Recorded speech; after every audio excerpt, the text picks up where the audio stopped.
going to read out and introduce our guest, the bio.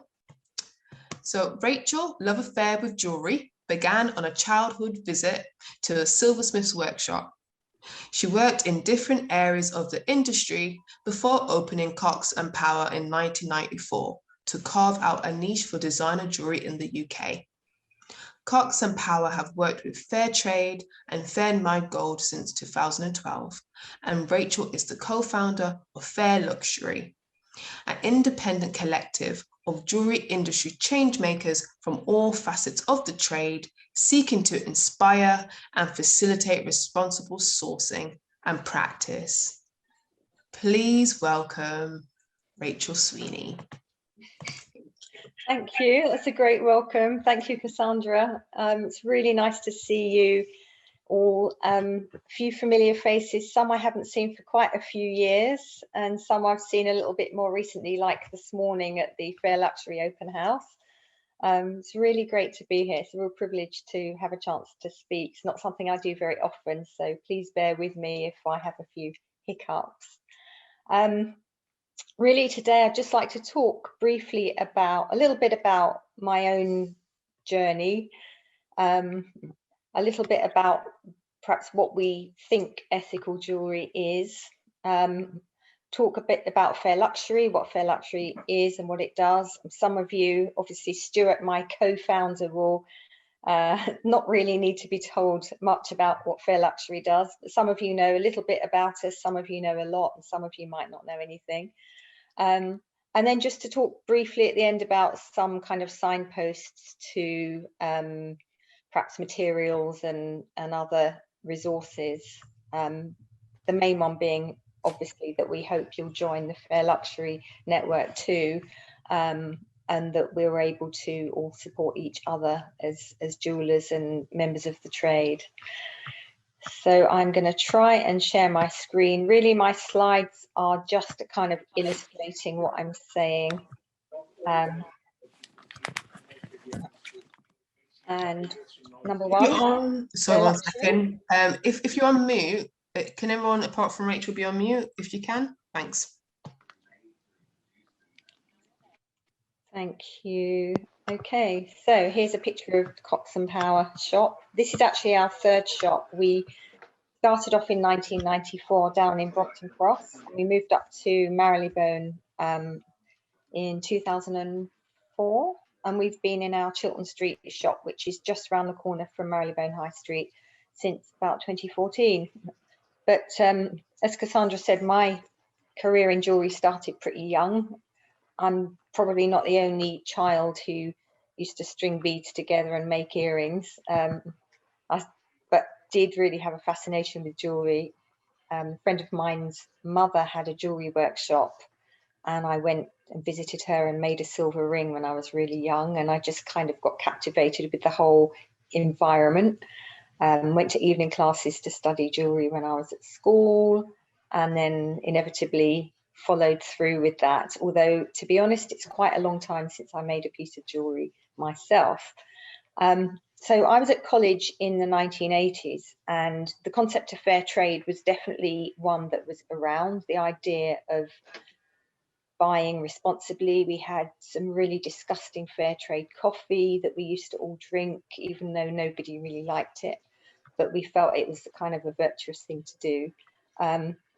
And it certainly raised my awareness about the idea that, you know, we have a lifestyle in the West which just by its very nature is exploitative, and unless we actually think quite differently about the way we live, then we're not doing our fellow human beings or the environment any favours. And so I suppose there was always that seed of desire to do things better, but the idea of sourcing things like precious materials ethically was just so far away to even consider. But I still continued on my jewellery journey, you know, kind of in the hope that maybe one day I'd be able to find a way of reconciling the two.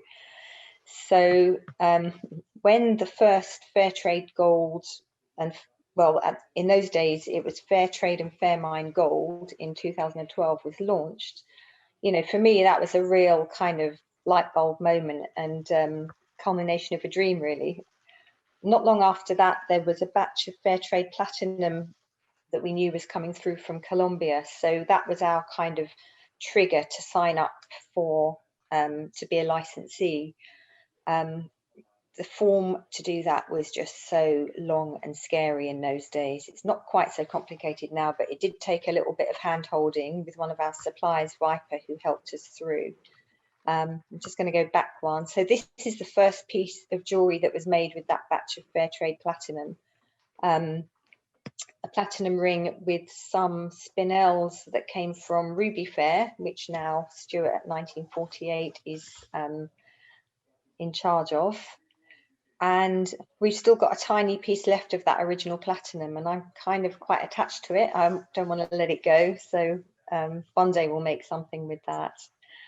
And that platinum came from Oro Verde in Colombia, and there's this wonderful photographer called Ronald de Hummel, who took some amazing photos of the mine. To be honest, to me they're quite glamorous, and they don't necessarily show quite what hard and arduous work the miners do, but it does show, you know, the reality of what goes on. Pretty basic stuff, really, you know, basic tools, and just, yeah, hard work. So I'd be quite interested to know what people think ethical jewelry is, what you think an ethical jeweler is. I don't know whether now's the time to talk or put answers in the chat. Whichever's. Okay, do you want to put it, whoever wants to put anything in the chat, let's do it now, and we can ask questions. Great, and then I can just pick up. I'll just keep the chat open and pick up on that. And while we're doing that, I'll just kind of going to go through a few areas really that one might consider. I think a lot of people really don't like to call themselves ethical jewelers, and they don't like to use the word ethical when they're talking about their work because it's such a loaded word. I'll quite happily talk about other people as ethical jewelers, but I don't necessarily do it myself. Okay. And that's something we'll come on to. So Stuart's got here jewelry made from materials that are sourced with consideration to people and planet, which is just absolutely what it encapsulates, I think. And Carice says, free from exploitation, labour paid fairly, as minimal environmental impact as possible. And from Namera, materials that are traceable and taking process into consideration.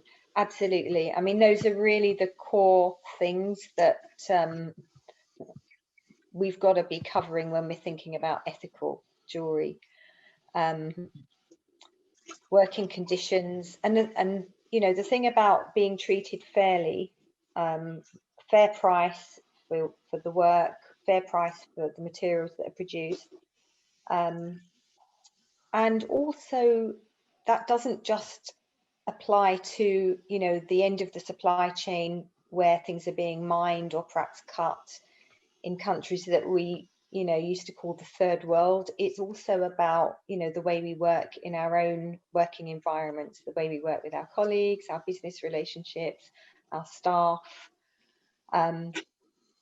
You know, those words responsible, just and fair obviously apply to anything that we're doing. I'm just going to read a few more of the comments.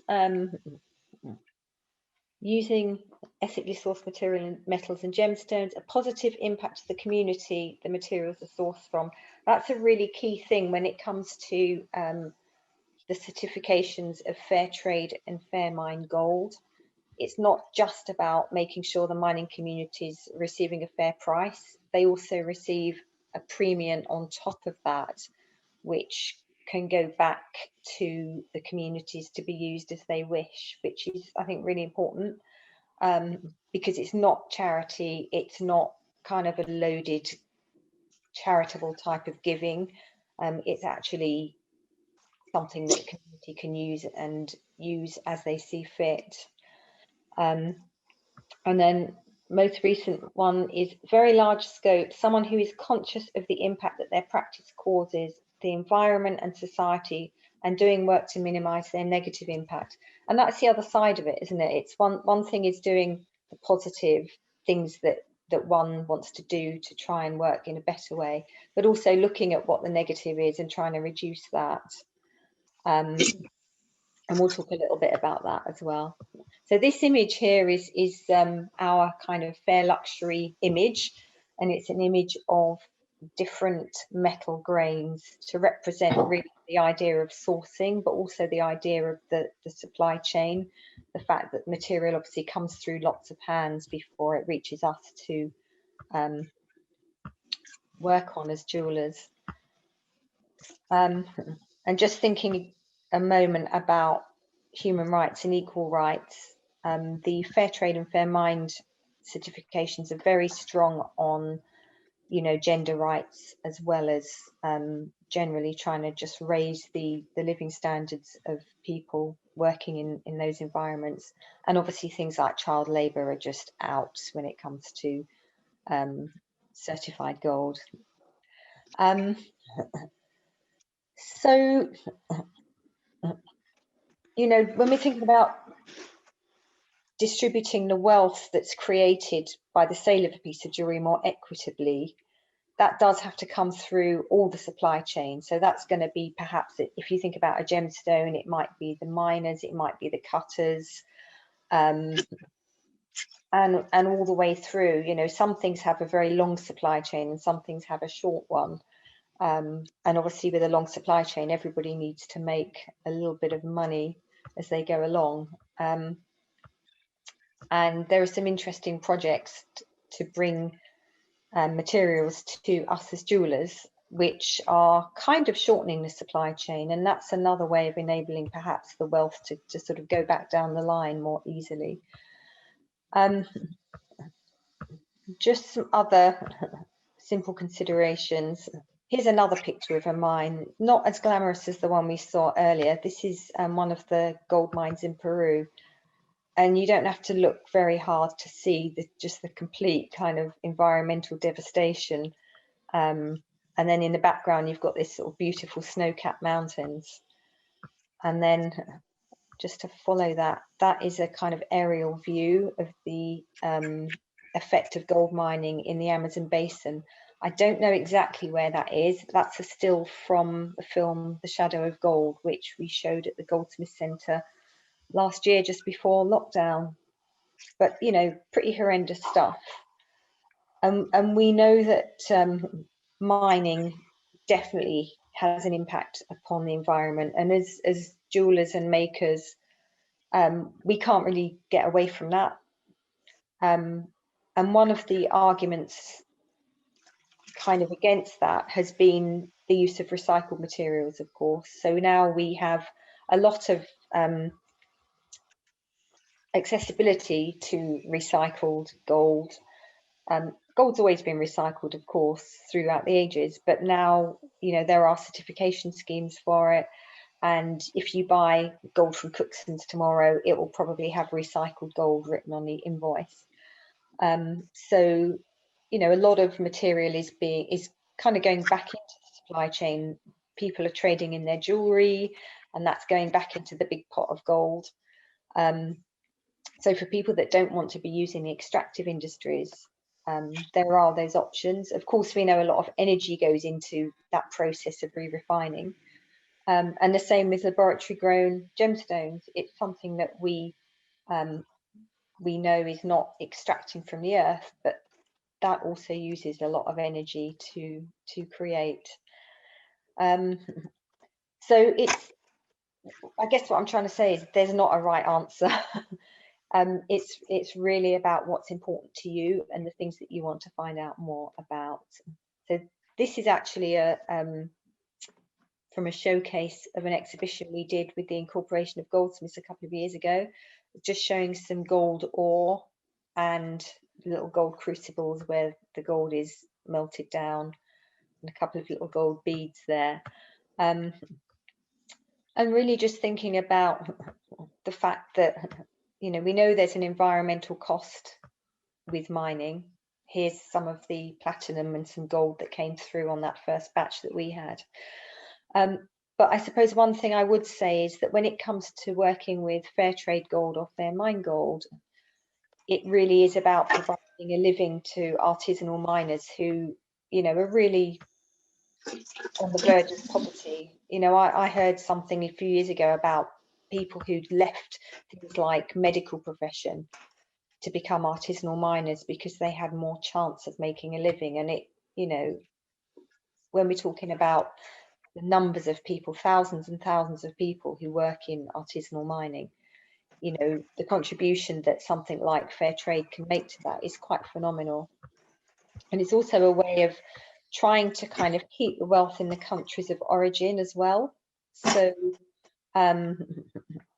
you know, rather than it all coming up and being with the big companies, it's actually a way of sending back some of that money down to the countries where the gold's actually come from. And of course, there are other ways of doing that. I'm going to get my slides mixed up here. Here's a nice batch of laboratory grown gemstones, just to illustrate the earlier point.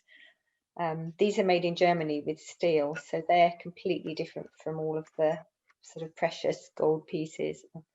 And I'm hoping next is a little picture from the Moya Gemstones project, which Stuart Paul is heavily involved with.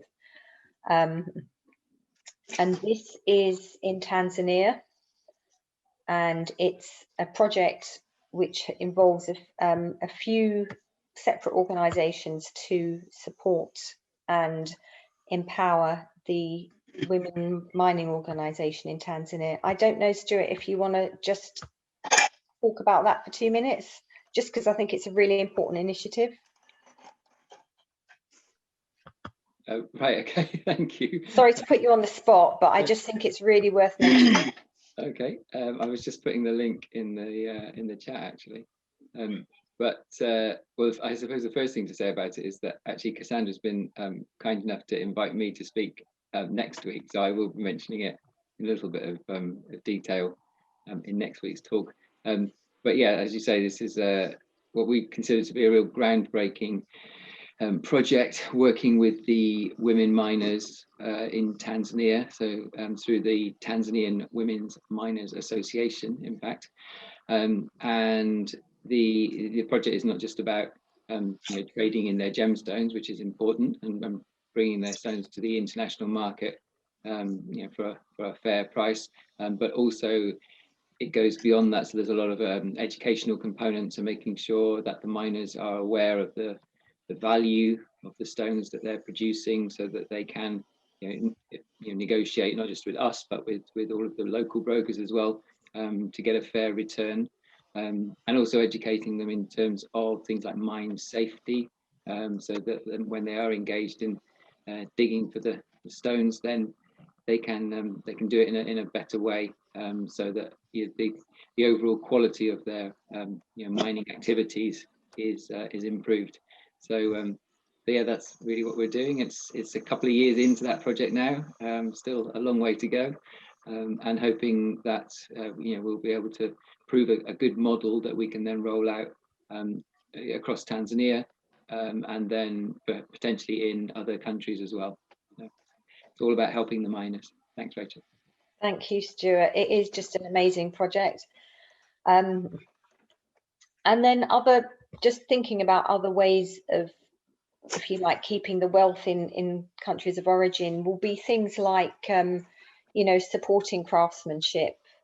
So rather than materials just leaving the country and being sent to other countries where people work with them, you know, there's a lot of projects where jewellery is actually being made in either countries of origin or specific countries. So some of you will, I'm sure a lot of you will have heard of Turquoise Mountain, was in Afghanistan, it's extended to Kenya, and I think possibly other countries as well. And there are also, you know, a lot of people who are working to support craftsmanship in countries where perhaps, you know, people don't make the kind of living from it that they perhaps should, and then, you know, potentially bringing it to more wealthy customers in other places, but just making sure that, you know, the value really goes back into the communities that are producing it. So there are so many components that go into a piece of jewellery, and potentially so many people involved. We've got, you know, miners, traders, dealers, cutters, polishers, makers, setters. And I think really the key to working ethically is about knowing where your materials are coming from as far as possible. I think transparency really is the key, because, you know, you can know the provenance of your materials, where they come from, but it doesn't necessarily mean they're coming from an ethical or responsible source. But thankfully, you know, as time goes on, there are more and more people working responsibly who are willing to just open up and be transparent about where they're getting their materials from. So we're in a really good place to, you know, move forward. Just a couple of other sort of quick things, all things you'll have thought about, you know, studio and workshop practice, the materials that we use when we're pickling, considering our energy use. Somebody this morning sent a link through to a sustainably powered web.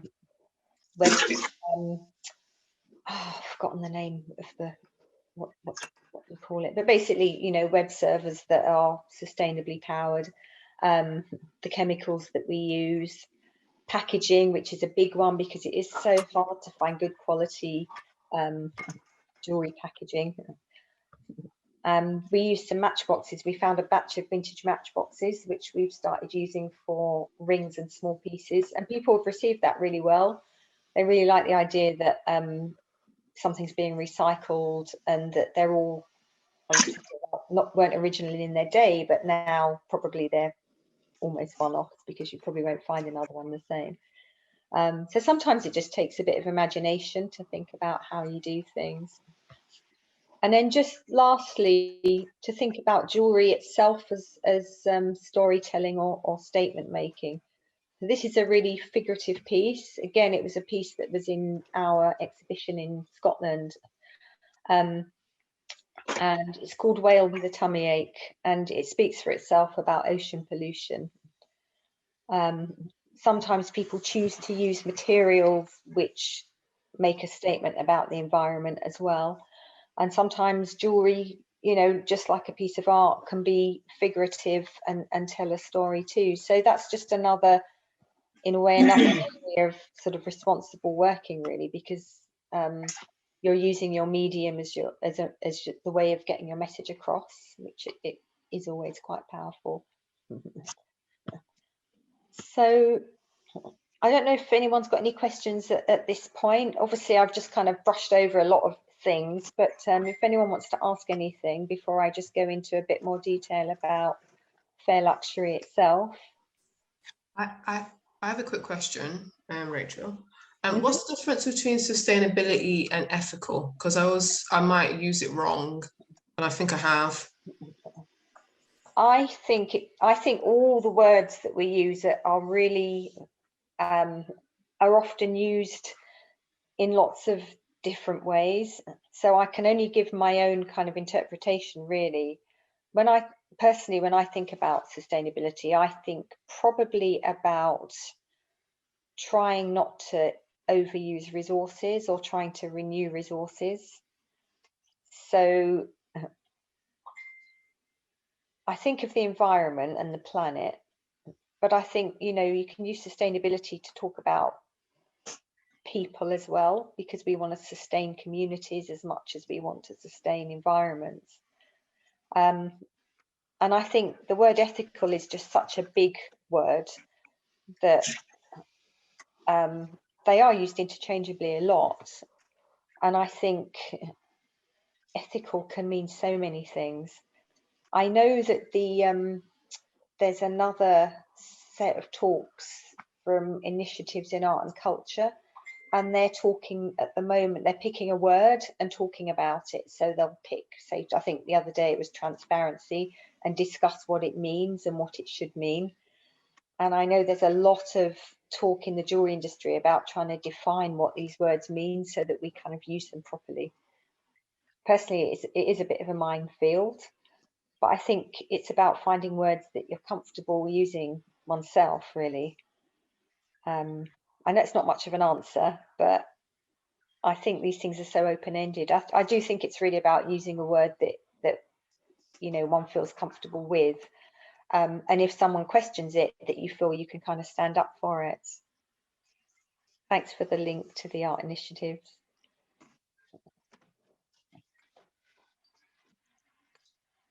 Any other questions?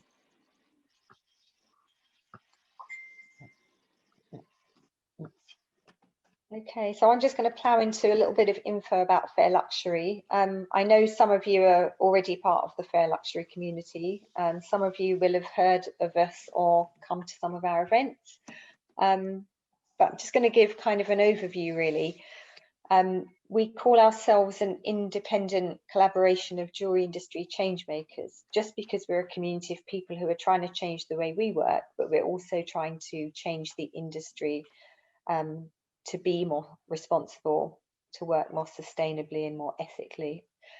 And we just started up as an informal gathering of people from different aspects of the trade, just with a shared vision really for a more sustainable future, each trying to work more responsibly in our own way. I'm really wanting to kind of take it further in perhaps sharing information and educating. And we just used to meet up every couple of months to just talk really, and share information, share experiences.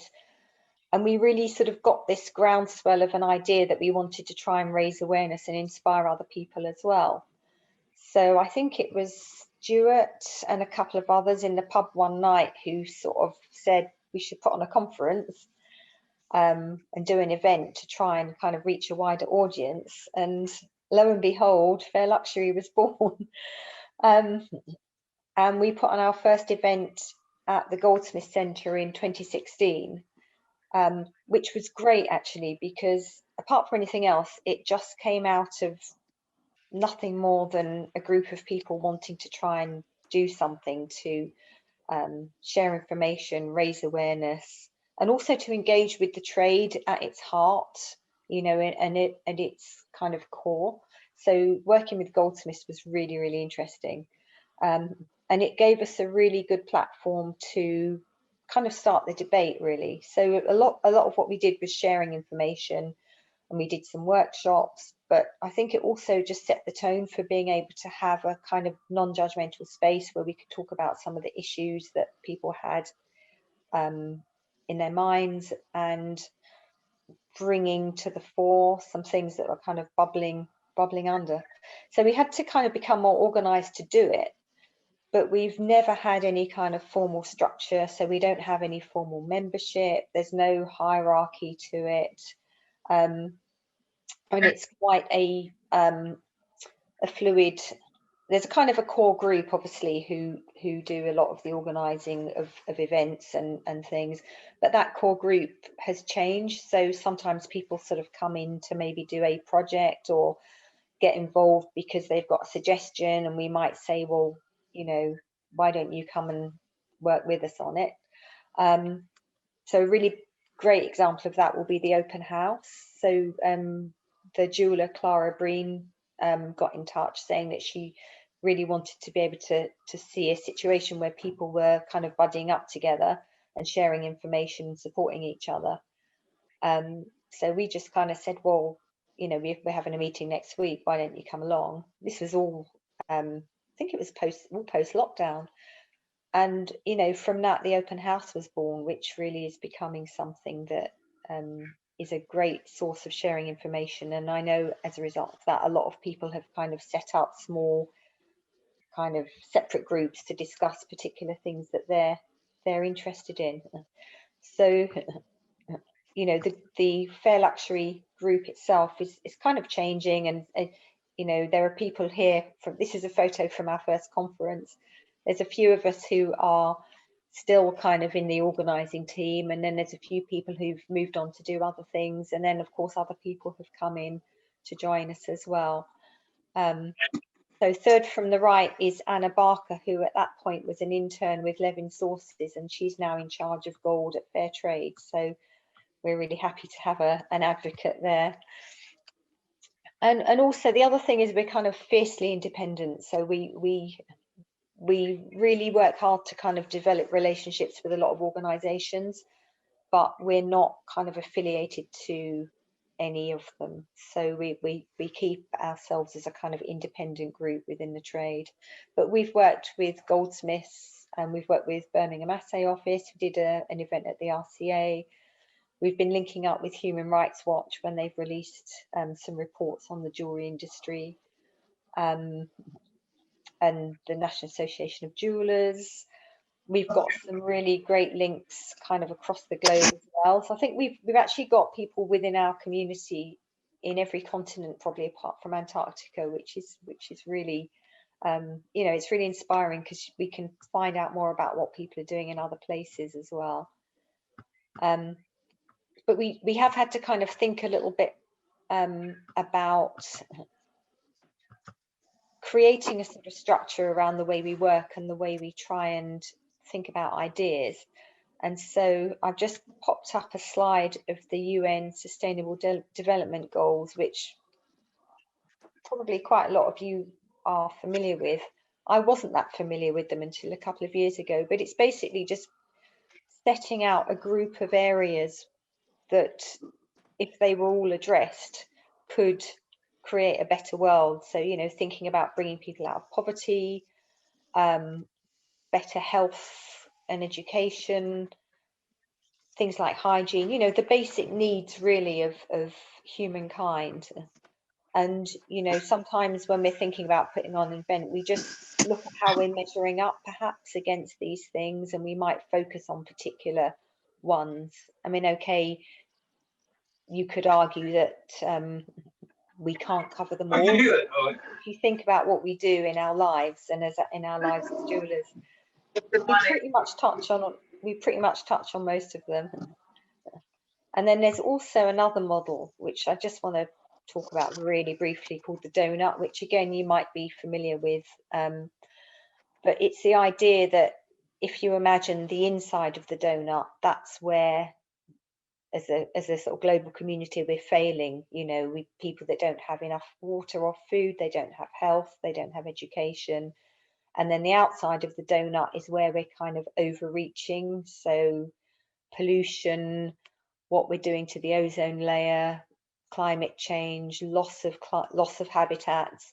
And then the nice green space in the middle is where we're all living, you know, within our sort of ecological means, and we're hopefully bringing the people in the middle up into the green area, and we're reducing our activity and coming in from the outside.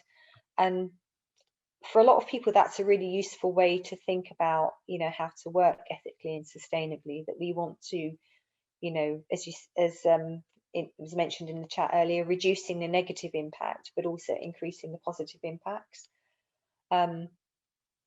So anyway, that's just a little kind of diagram of that.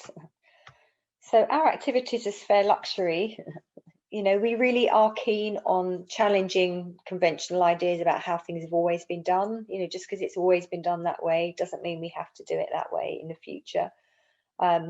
And we have had a few kind of not heated but healthy debates at our events, where perhaps, you know, we've brought in guests who've made claims and other people might say, well, actually no, and vice versa. So, you know, we're not afraid to kind of face a challenge, but we do want to bring people together. So lots of collaborating, lots of talking to, you know, anything from big organizations to individuals, and try and make sure that all the voices are heard as well. We hope that we can lead by example by our own practice, to try and, you know, encourage each other really to change and work positively. And also just by bringing resources together to share knowledge and help each other, support each other, and help each other as a bigger jewelry community to, you know, work more ethically. And that's, you know, that has become one of the most important things, I think. And in a minute I'll talk a little bit about our open house event, and why we're really kind of keen to encourage people to join that. So conferences and you know, in-person events were great, but we haven't really been able to do that for a while.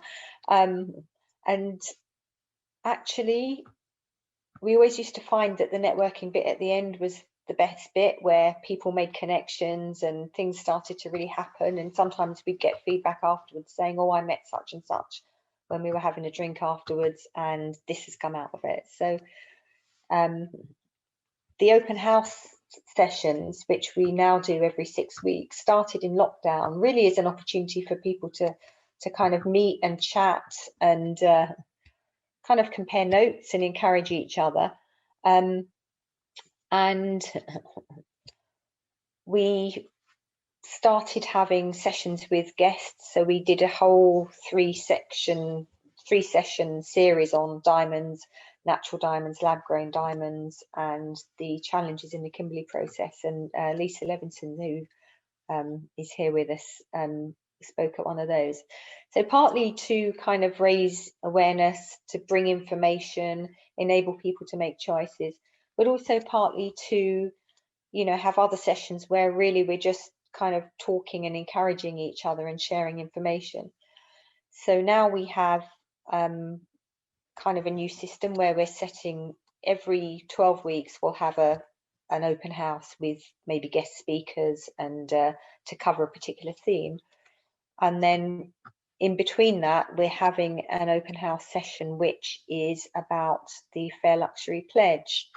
And the pledge is something that we launched a couple of years ago at the RCA. So I've been missing out on my slides. That's our open house logo, and everyone is welcome.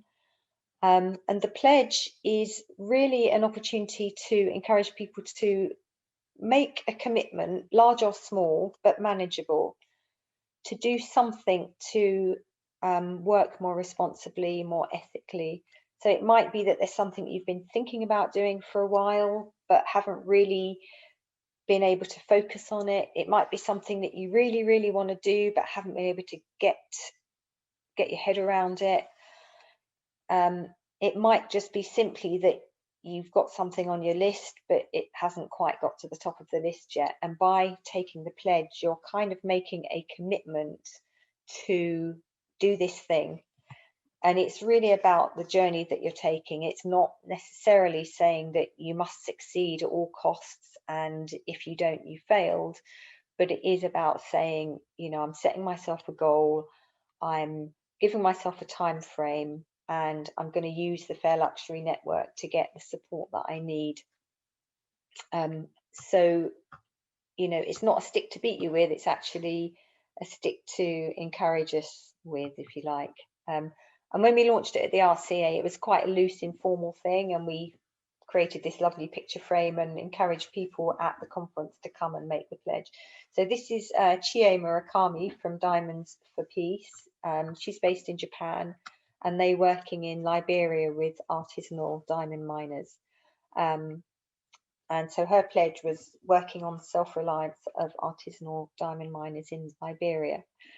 But the pledge was originally quite unstructured and individual, and so we've sort of relaunched it this year to encourage people a little bit more formally. So here's our few recent Instagram posts. We reached 100 pledges this week, actually, so that was really, really good. 100 people have made a pledge on the Fair Luxury website, and I am going to just post up on the slide a link to our pledge page, which tells you a little bit about the pledge and gives you an opportunity to sign up for it. But it really is about kind of making commitment, making it public in a way, and it's your choice how public you want to make it. It's something that we'd like you to shout about, and we're also going to shout about it too. But it's just really a way to give yourself a bit of a measuring stick, and also to feel good about something that you're doing and want to do. And that's really, you know, thinking about your own jewelry journey and thinking about the things that are important to you. You know, for some people, working with recycled materials is is really important, and that's going to be the focus. For some people, working with artisanally mined materials is what's important. For other people, it's running a green workshop. For other people, it might be about raising awareness and educating clients, you know, but it's really about thinking personally about what's important to me, what is it that is really driving me, what's inspiring me, and what is it that I really want to achieve. And I think that's the point where we can start. And also to be honest with ourselves about the fact that sometimes it's difficult, sometimes there's a compromise. I mean, invariably there is a compromise somewhere down the line when you're trying to work more responsibly. But, you know, being able to be comfortable with the decisions you make and not to be too downhearted if things don't all go according to plan as well, because sometimes, you know, with the best of intentions, things maybe we don't achieve what we hope to within a time frame. But it's really about saying, you know, this is important to me, this is what I want to do. And also, you know, to say the fair luxury community is here to support you and to share information, you know, to help if you've got challenges. If you come up against a barrier or something like that, there will invariably be somebody who's come up against the same barrier and found a way of overcoming it. So, you know, it's really about sharing that info, sharing that story. This morning at our open house, we had 3 jewellers sharing the stories about what the reason they made their pledge and the progress they've made with it. And, you know, it really fired me up, and it was just so inspiring to hear what people are doing. And I think that's something that, you know, helps to kind of keep us going forward. I've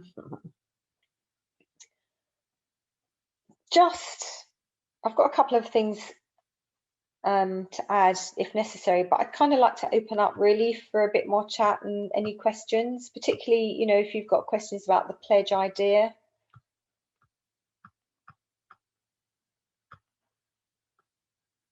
Do you want people just to speak out now? Yeah, I think so. I think you've heard enough of my voice for a while. I'm sure people are thinking about something. Please, guys, don't let me get into a monologue. Or questions, or even things like, do. you know, things that you're trying to do and it's not working, or anything at all. Well, for me, I think I said it before I came on for let people in. I'm a bit scared, to be honest, to put myself on the. I know it's a bit weird, right, with Black Jewelers Network, all stuff I've done over the year, but I feel like if I put a pledge, I have to make it super, super tangible, something that I'm 100% confident I can do. And Yeah. I feel like there's so much stuff in this jewelry supply chain, and ethical or sustainability is so loaded and misused. I'm a bit scared to say, right, I'm definitely going to, I put it on my website, like I want to be have a fully traceable supply chain by next year, but I have no way of doing that. I don't know how, you know what I mean? And then it's like, I don't want to say that I'm lying, but that's my intention. Or I want to do the B Corp kind of stuff. I'm like, well, that's not going to happen anytime soon because I'm still trying to figure out my supply chain. So I just feel like a bit intimidated, you know what I mean? So how about thinking one step, you know, thinking about what could be a first step? So say we want to talk about, you know, having a responsible supply chain.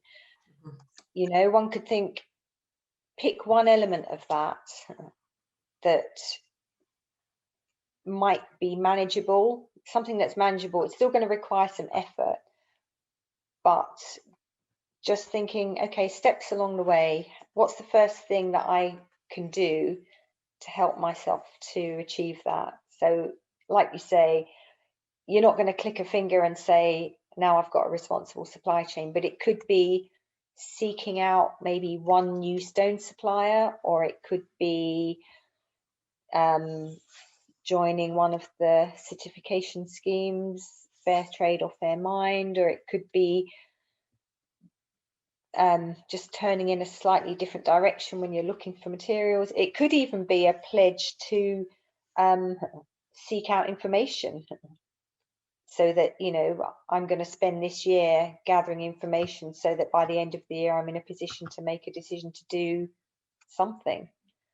I just think big targets are really, really hard to meet and smaller ones, smaller manageable ones are easier. And the other thing as well, if anybody's got any, you know, any thoughts or questions that they want to ask me or ask the Fair Luxury team kind of outside of this, just drop us an email as well, or get on the phone, because, you know, we're really, really happy to kind of talk more about it, and you know, maybe give some more kind of concrete advice as well, concrete maybe pointers. I don't know if that's helpful. Yeah, can I just still go on the monologue about how scared I am, because I feel like because, you know, like even when I do an engagement ring or I do the bespoke stuff or even use recycled materials, I try to say it's sustainable, ethical, but there's always like an asterisk. I just feel like it's so tricky for this multifaceted industry for jewelry to say, yeah, I'm 100% ethical, 100% sustainable. However, asterisk, read the term and conditions. I'm not sure who is the artisan that actually got the gold from the mine. I can probably locate the mine or the area of that country. Asterisk. Okay, that gemstone is, yeah, it does come from Sri Lanka, but it was probably cut in Kenya or something. You know what I mean? Maybe blockchain or other methods can have that thing to help with transparency. So I just feel like I'm going to dig myself in a hole. You know what I mean? Apart from me saying like I tried to get my fair mine gold or my fair trade gold, and I've used recyclable materials, and I try my best to talk to the gem merchants to figure out where things are. As an independent jeweler, that's all I can do at the moment. You know, I don't have a monopoly over the mines or monopoly over the gold, or, you know. But I think that's okay. I mean, I think I mean, as you say, you know, it will come with technology. I'm sure things will change and things will improve when it comes to traceability. But I think, you know, there is a space to be able to say, I don't know 100% exactly where this came from. I don't know 100%, you know, down to the individual person. But at least, you know, now we're in a situation where we can start choosing to buy things where we can say, well, I'm confident that this person's or this company's claims are legitimate. And you know, there is a gap sometimes in information, and sometimes there's a gap in traceability. But and I think, you know, I think that you have to be not too hard on yourself and say, well, these are the things I know, and these are the things I can tell my client. And at the moment, there's still some stuff I don't know, and I just got to be honest about it. And actually, I think customers are, unless they're coming to you because they're really hardcore ethical jewelry buyers, and there aren't that many of them, to be honest, anything that you can tell them about the way you're working responsibly is just a massive, great big plus. Because a lot of the time people don't expect it. You know, when you're trying to explain that you only know this and this about the piece of jewelry, they're thinking, wow, this is amazing, look what this person's doing. They're thinking about where they're buying their materials from. They're thinking about, you know, the livelihoods of the people working with the gold. They're thinking about the environment. You know, it's, rather than thinking about the negatives, I think the positives are really strong. And yes, we can work towards making things, doing things better constantly. But if we reach perfection, we'll all be in heaven. So we have to accept that there's always going to be, you know, there's always going to be a little bit of imperfection in there somewhere. Please, may I add to that? Please. So I'm so happy you used the word perfection, because that came up this morning. Kassandra, don't be scared, just try. So I make everything out of recycled materials, and Stuart and I and Arabelle, who does these Friday morning talks, we've had really difficult conversations about like provenance and traceability and transparency, and it's just an opportunity for storytelling, and it's an opportunity to like share what you can, but because you don't know every single, like your point about blockchain, Cassandra, is really true. And when we get to that point in the industry, that would be great. But at least for now, as long as you try, and you don't have to have like a really big goal. I have 4 points on my pledge, but those are points I'm already almost hitting. And it was just like the business I started had these values in them. But whatever it is that you can do, just try to do it. And there's a network and a community of people who are happy to help teach, share information, and create community. So take the opportunities that are here, because this is the way the world is going. It's not just the jewelry industry that's talking about sustainability and ethical practice. It's every industry at this point. And so just try. Thank you for that. I appreciate that. Sorry, I didn't, because of the setup, I didn't get your name. I'm Cash Repair. Nice to meet you. Nice to meet you. Okay. Can I have just one more thing? Okay, I'm less scared because I've done stuff already, like, you know, registered and get my license for Fair Gold, Fair Trade Gold and Fair Mind. So I feel I'm stepping in the right direction, and I try to use ethical jewelry suppliers as much as possible. Okay, I feel more confident now. Thank you for the community. Thank you for the boost. But my one thing, before I met someone from your collective, I felt that sometimes when people use ethical stuff, or jewelers who say they're ethical or sustainability, and they had access to the monopoly of certain materials, I feel like it was a competitive advantage. And I feel like, for me, I don't know how you feel, but for me, jewelry, or you when you try to be ethical, sustainable, it should just be normal. Like when you get fair trade bananas, or you know what I mean. And I feel like things are still hidden. Like I don't have access to a lot of things, or you know what I mean, as an independent jeweler, you know what I mean. So I just feel like unless I have money and go to the mine and see that person and meet the artisan and take that picture, I don't know how can I feel that I can sleep at night and say, look, because I feel like with the jewelry trade, it's all about trust. Yeah, I just have to trust my supplier and just hope for the best. But sometimes I just feel like I could sleep a little bit more better if I could see it myself, if you know what I mean. Yeah. I think you're too hard on yourself. No, but it's hard. All right, yeah, maybe you're right. All right, I hear you. I've got a new community to bounce ideas back and stuff like that. But I just feel like jewelry trade do get a bad rap, because if I was making like a basket, like weaving basket or bag, you know, you go to like Spitalfield Market and you see probably an Asian woman, and it says, I made it, and it's made from this cool bark from the Himalayas. I'm making it up, all my geography is all over the place. But with jewelry, there's probably 25 people have been changed hand, you know, of making one piece of jewelry before it even gets to you. So I just need to feel more confident about telling the story of like, this is what I do know and this is what I don't know. And the jewelry trade is quite complex, so it's not just an easy supply chain unless, you know, I'm there. But I feel like when I see other independent jewelers, when I see them on TED Talks, or when I see them go to the mines, they've got a competitive advantage because they've got the money to tell that story, and I don't. You know what I mean?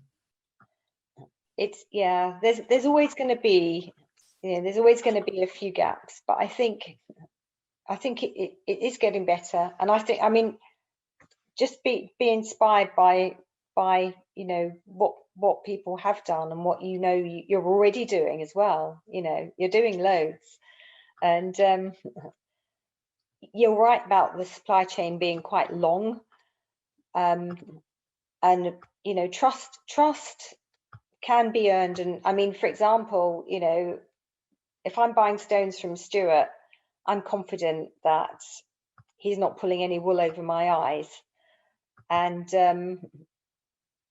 he will be able to make some statements about the work that he's doing, which I can be confident in, you know. And that's not just because he's a nice guy, it's because, you know, I've seen some evidence. And okay, we might not have a certification scheme for gemstones, but you know, I can confidently say to my client when I'm selling a ring with one of the stones I bought from him from the Moyo Gems, this is the story of this gemstone, and I can kind of stand by it, and that is a really good feeling. I mean, you're right, it's great when you do have that.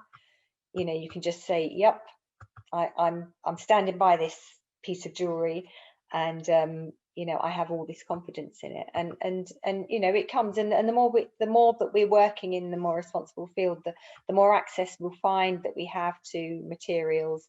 A lady this morning's just shared a whole list of gemstone suppliers, which hopefully she's going to be willing for us to share with everybody, so we can just kind of help each other along the way, really, to filling the gaps where we've got them. Sorry, can I just add to that? Just in terms of this, you know, the trust-based system that we do kind of have to rely on. Probably the next step in that, if you want to take it just a little bit further, without, like Kassandra said, being able to go out and check out the mines individually yourself, then you know, a lot of organisations now are having at least statements of, you know your counterparty or know your supplier. So that they have a list of questions, and you have to provide that information, and actually, you know, sign a document to say, these are the things, you know, these are the answers to the best of my knowledge, and you know, these are the things that my business does. So that's something that is, again, it's, you know, something you can put in place, something simple, and you can evolve it over time as you need it. But at least then when you're talking with your customers, you're able to say, well, I interrogate my suppliers basically, and I ask them to say, you know, what they're doing within their business, and to actually sign something to commit to that. And you know, it's no different. For example, for myself, I've never been to a fair mine or a fair trade mine, but because of other people that have been, and because of the whole set of the body of evidence, if you like, around it, I trust that they are doing what they say they're doing. And so it works on all levels, but in business and in life, you have to trust some people sometimes. You know, you can't, if you distrust everyone, then you can't make any progress. So, but putting something in place, just a little bit of paperwork, is really that next kind of extension of the trust system, if you like. Yeah. And I'm just going to share a couple of links just at the end, so that if you want to screenshot them or make a note. So sorry, can I just quickly say what Stuart, but thank you, Stuart, for that. Maybe it's more not trust, I just want to clarify, more of transparency, you know what I mean? That's what I meant. But yeah, I totally understand, and I feel more confident now, so thank you. Thank you. Yeah, it's really good to know, isn't it, that you know, you can do that physical thing of going to a mine and seeing how things work as well. I mean, it's not something we're going to be doing for a while, and it's not something we're going to be doing, but certainly, you know, as you say, sort of within the community, having those connections where you can, I mean, you know, speak to a stone company, and you're not just chatting to some guy with a load of pretty things in his briefcase. You're actually, you know, maybe talking to somebody who owns the mine, or you know, spends X amount of time out there kind of in the field. It does make a difference, and it certainly builds your... I'm leaving.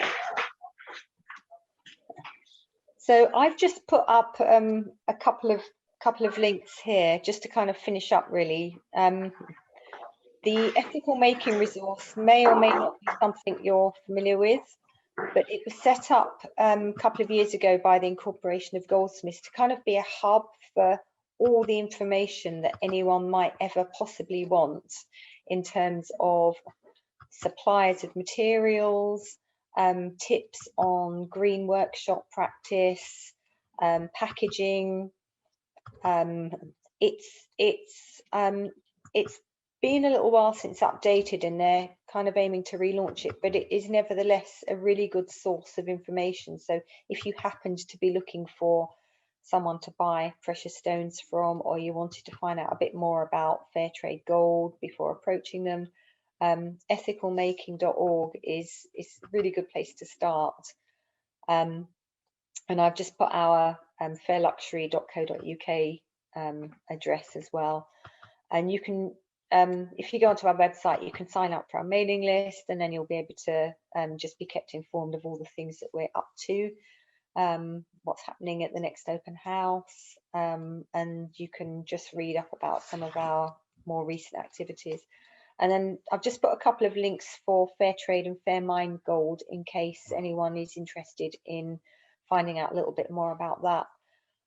But the other thing, as already been said, is just talk, talk to each other, talk to us. If you've got a question or something that's a bit of a challenge, just get in touch, really. As Kassandra said to me earlier, she just had a chat with Anna Luca about jewellery, and that was how she found out about Fair Trade Gold. I wanted to get involved in fair trade and just felt like the paperwork was a barrier, and I had a chat with the people at Viper Designs, and they just kind of opened up the door, really. So sometimes that's all you need to do is just to talk to people and help to take that next step, I guess.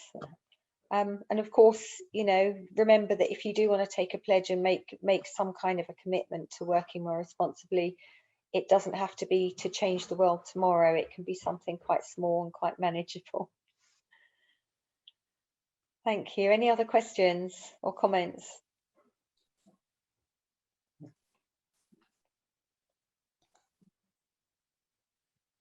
Okay.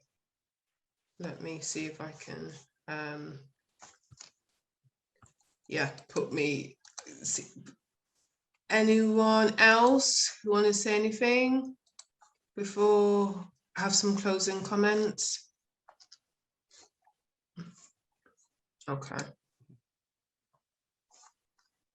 Okay, cool.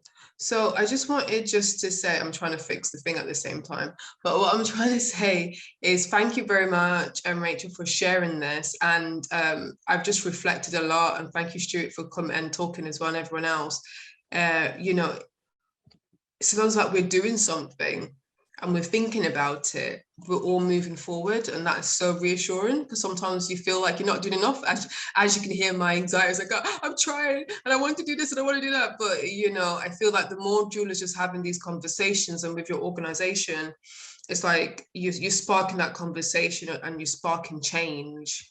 And I feel that it's very inspiring that all of you do this like together, and you work together, and you're very passionate about it. And I just feel like something that I really want to like aspire to. So I really do appreciate yourselves creating this organization and doing this. I really I just feel very enlightened and feel very confident now. Any last words? Everyone's saying thank you, that everyone's found this really, really useful. So I'm sure everyone is going to have your details and all the stuff in the chat to contact you. And when is the next open house? I didn't realize it's every 6 weeks, and I should make it, I should go to one of these, but when is the next one? I knew you were going to put me on the spot, and I haven't got the dates. Stuart I saw something. I bet Stuart's posted it up already. I put them in the chat, but the next one is the Thursday, the 17th of June at 1:30. And it's going to, if you haven't had enough of me, it's going to be unfortunately about gemstones, but I'm hoping to get other people to speak about gemstones, not me. The reason I didn't have it was because I had a June date in my head, and I'm thinking June can't be 6 weeks away, but of course actually it is, as time is flying. But no, I just want to say thank you so much. It's been really encouraging for me as well to have the chance to speak and to hear from you. And I just think we've got to keep talking to each other, really, and encouraging each other. Can I please make one point?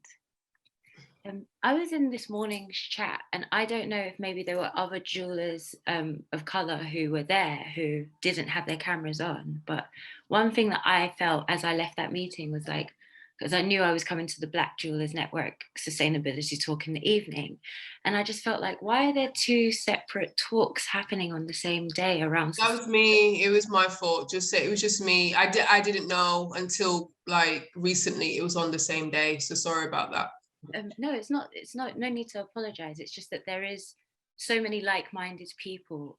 And we all are like, I think we're all UK based generally, so we all have the same intention, and dedication and craft. And I'm really new to the industry, so I can't really say craft. I just love what this year has been for me with this journey into jewelry making. But there is space for everybody at this table. We just have to like attend, we just have to show up, and we just have to bring our passion and bring our knowledge and bring ourselves. So everybody like get involved with the Fair Luxury organization, because it's a really welcoming community. Thank you so much, Rachel and Stuart.